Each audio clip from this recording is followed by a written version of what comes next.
আপনারা কিন্তু খুব ভালো জানেন। এই সাধারণ জনগণ যদি একবার খেতে যায় তাহলে আপনাদের কি অবস্থা হবে 5 আগস্টের দিকে তাকিয়ে দেখেন। আমরা অত্যন্ত ধৈর্যের সাথে আপনাদের কার্যক্রমগুলো লক্ষ্য করছি, কিন্তু ধৈর্যের বাদ যখন ভেঙে যাবে তখন আপনাদের কিন্তু মামা বাড়ি নাই, পিঠের গর্ত খুলে পাবেন না।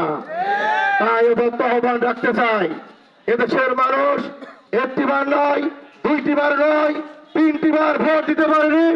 এবার যদি ভোটে কোনো রকম বাধা সৃষ্টি করা হয় তাহলে আপনাদের কিন্তু বিকলাঙ্গ হয়ে বাড়ি যেতে হবে। সম্মানিত ভাই আমার, আমরা চাই না স্বাধীনের বাংলাদেশে এমন একটি সরকার আসুক যে সরকার দেশের সর্বশ্রেণীর মানুষকে নিয়ে সুখী সমৃদ্ধশালী দেশ গড়বে। এদেশের ভিতরে কোনো ভেদাভেদ থাকবে না, ভেদাভেদ থাকবে না ধর্মের। আমরা সবাই বাংলাদেশি, এদেশের নাগরিক, এদেশকে আমরা সুন্দরভাবে করতে চাই।